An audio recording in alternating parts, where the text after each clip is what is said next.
Bonjour à toutes, bonjour à tous, bienvenue dans ce nouvel épisode de notre podcast dédié à l'éveil et au chemin spirituel. Aujourd'hui, nous allons parler d'un sujet qui passionne tout le monde, l'ego. L'ego, qu'est-ce que c'est? À quoi sert-il? Et que faire pour qu'il devienne un ami? Qu'est-ce que l'ego? L'ego, c'est la conscience et la représentation que nous avons de nous-mêmes en tant que personne. En résumé, c'est le moi, le je. Et cette construction du moi qui permet de se considérer comme un individu séparé du reste du monde. Il est le fondement de notre personnalité et nous permet d'évoluer vers l'autonomie, car séparé des autres. On peut bien ou mal considérer notre ego. C'est la notion d'estime de soi qui va nous orienter sur un ego plus ou moins. Vous avez l'ego qui peut être démesuré. Je suis un être exceptionnel, je suis le meilleur. Donc là, on est dans une personne qui a beaucoup trop d'ego. Donc son ego devient déficient. Et à contrariori, je suis le pire des nuls, je suis moche. Là, nous avons une très mauvaise estime de soi. Et nous avons aussi un ego déficient. L'ego, il n'est jamais ni bon ni mauvais, il est neutre. Mais il devient mauvais pour nous quand il devient notre seul moyen d'identification. Quand notre conscience de nous-mêmes reste une conscience purement physique ou sociale. Les apparences, la religion, le sexe, la politique, le statut social, les possessions, l'argent, le pouvoir. Et là, nous sommes totalement déconnectés de notre âme, de notre conscience. Notre âme, c'est notre. Quand nous pensons avec notre cœur, notre ego se calme.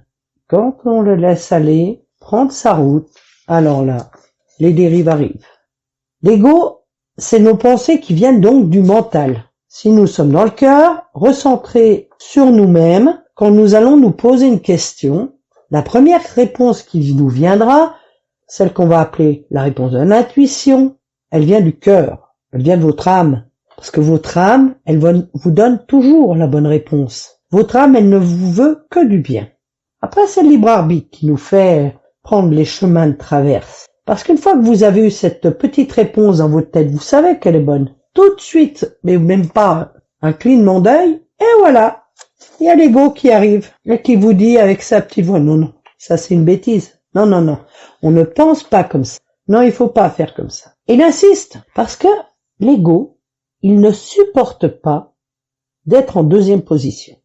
L'ego, il lui faut la première place. Donc il va faire tout ce qui est en son pouvoir pour que vous l'écoutiez. Et du moment où il devient le seul moyen qu'on a de s'identifier, quand il se déconnecte de notre âme et qu'il prend le dessus, il va nous permettre, c'est vrai, d'expérimenter des autres perspectives sur la Terre, mais c'est pas forcément le bon chemin qu'il va nous faire prendre. L'ego, c'est une réponse à une peur ou à un mal-être. Il nous permet de jouer un rôle et il nous fait croire qu'on est sur le bon chemin et que nous sommes parfaits. Il est là pour ça. L'ego, c'est notre construction à nous. Ça nous permet d'être quelqu'un dans cette société. Surtout à l'heure actuelle où être gentil, c'est presque devenu une tare, où être bienveillant, c'est quelque chose qui n'est plus normal. Il est clair que l'ego, dans cette société-là, a un pouvoir énorme.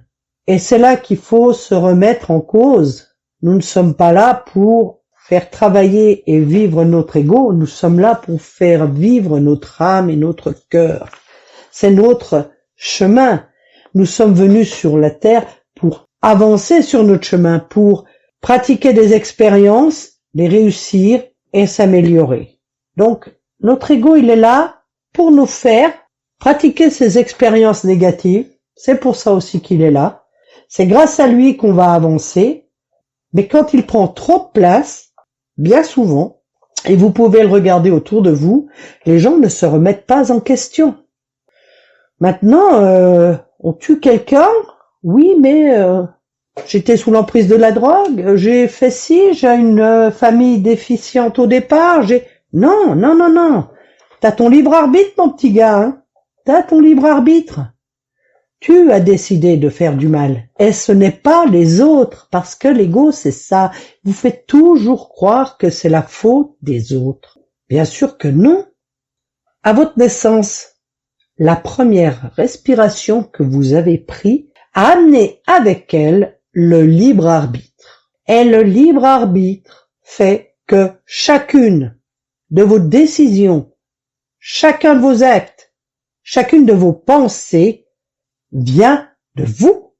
Vous pouvez être peut-être influencé par tout ce qu'il y a autour de vous, votre famille, l'école, votre travail, la religion, la politique, tout ce qui nous formate, bien sûr, mais tout individu connaît le bien et le mal. On le sait quand on fait du mal.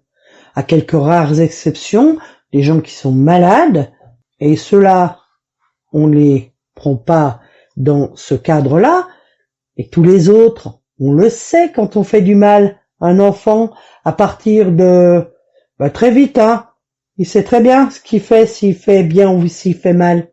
Et plus on grandit, plus on le sait. Et c'est là qu'on a un ego déficient. Alors c'est quoi un ego déficient? L'ego déficient, c'est une personne qui va être toujours dans le jugement, dans la critique, dans le contraire, par exemple, dans son auto-d'évaluation de lui-même, ou alors dans le doute de tout, ou alors la personne qui emploie le moi ou le je tout le temps. C'est quelqu'un qui va être désagréable tout le temps, qui aura des interrogations constantes, surtout sur ce que pensent les autres. Ou alors vous avez aussi celui qui est angoissé du futur et qui regrette le passé. Tout ça vient de notre ego. Et tout ça, ça vient d'où? Tout ça, ça vient d'une souffrance, d'un isolement social, de peur. Tout ça vient de traumatismes que nous avons vécus. Alors forcément, il faut faire quelque chose pour le calmer, cet ego, parce qu'on ne peut pas s'en passer. Il est normal d'avoir de l'estime de soi, d'être fier de ce qu'on fait, mais jamais tomber dans l'excès d'écraser quelqu'un, de remettre en doute sans arrêt les autres, ce qu'ils pensent, ce qu'ils font. Il faut qu'ils soient moins polluants que pour nous. Il faut que l'on puisse penser avec notre cœur. Alors, comment fait-on pour cela? Eh bien, il va falloir commencer par pratiquer la gratitude. La gratitude pour les autres et la gratitude pour soi. Apprendre à regarder autour de nous, regarder ce que l'on fait et juger que l'on est une belle personne et que ce qu'on fait est bien.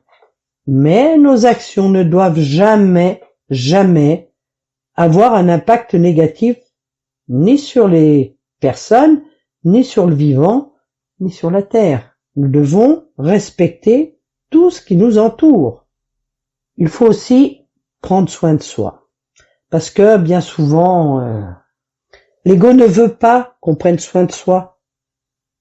Parce que, en prenant soin de nous-mêmes, on va se recentrer sur le cœur et on va s'éloigner de lui. Donc, s'il peut nous empêcher de s'occuper de nous, il le fera. Donc, pour changer, il faut s'occuper de soi. Prendre du temps pour soi. Aller se promener en nature, faire des choses qui nous amènent du bonheur. Il faut aussi effacer le plus souvent le je ou le moi qui nous pousse vers le narcissisme, vers cette image de nous déformée, meilleure que les autres. Pratiquer la bienveillance et envers soi aussi, pas que les autres, envers soi aussi, être bienveillant, ne plus avoir peur, avoir confiance. Pratiquer la méditation. Alors pour se recentrer, la méditation, c'est quand même ce qu'il y a de mieux. Pratiquer la méditation, pratiquer la contemplation, aller à l'extérieur, n'importe où, et regarder ce qui vous entoure. La nature, les oiseaux, les arbres, les fleurs. Regardez les gens avec bienveillance, contempler le ciel, les étoiles, ce que vous voulez. Prenez le temps et contemplez. Une chose importante, c'est se reconnecter au présent, ici et maintenant, bien ancré dans notre corps, centré sur nous-mêmes, réaligné, être là. Ça, c'est aussi très important. Pratiquer l'autocompassion. L'autocompassion, apprendre à s'aimer, avoir la compassion pour ce que nous sommes, nos qualités et nos défauts, parce que tout ça fait ce que nous sommes. Ne l'oublions jamais, nous ne sommes pas parfaits. La personne que nous sommes, elle a été faite par toutes les expériences de la vie que l'on a eues, les bonnes et les mauvaises. Toutes ces expériences de vie sont là pour nous faire progresser sur notre chemin de lumière, sur notre chemin d'amour. Et pour progresser sur ce chemin d'amour, il faut retirer de toutes les expériences négatives le positif, parce qu'il y en a toujours. Apprenons aussi à nous respecter. Alors, faisons attention à ce que nous devons aux autres et à ce que nous ressentons. Notre moi intérieur se sent beaucoup mieux et notre morale remonte en flèche. Notre ego s'éloigne à grande vitesse quand nous nous ouvrons aux autres avec notre cœur, quand le jugement disparaît, quand la critique disparaît. L'ego, il est à chaque coin de votre vie, et chaque fois que votre pensée sera dictée par une réaction égoïste, vous serez dans l'ego, forcément. N'oubliez jamais ça. Si votre réaction ne met pas l'autre au centre de votre action, c'est que c'est votre ego qui a parlé et non votre cœur. Apprenez à vous poser les bonnes questions. Ai-je bien fait? N'ai-je pas fait de mal? N'ai-je pas blessé l'autre? Est-ce que j'aurais aimé entendre ça? Est-ce que j'aurais aimé que l'on me fasse cela? Et le pire de tout, c'est quand vous allez dire à quelqu'un, mais tu le prends pas mal. Tu te vexes pas. C'est pas pour toi que je dis ça. Alors dites rien. Ne dites rien, parce que toutes ces petites phrases assassines qui vont vous conforter dans votre pensée, qui vont forcément faire du mal à celui qui est en face. Et en plus, on le sait puisqu'on leur a dit. C'est la première chose qu'on leur a dit. Donc faites attention. Savoir se remettre en question à chaque moment de votre vie, c'est important. C'est écouter les autres, surtout quand ils nous font un reproche. Se poser la bonne question et se demander pourquoi ils nous font un reproche. Et dans ce reproche, y aurait-il pas une part de vérité? Donc c'est aussi savoir accepter et changer. Il est clair que si vous avez en face de vous quelqu'un qui ne fonctionne qu'à l'ego, ça fonctionne pas ce que je viens de vous dire.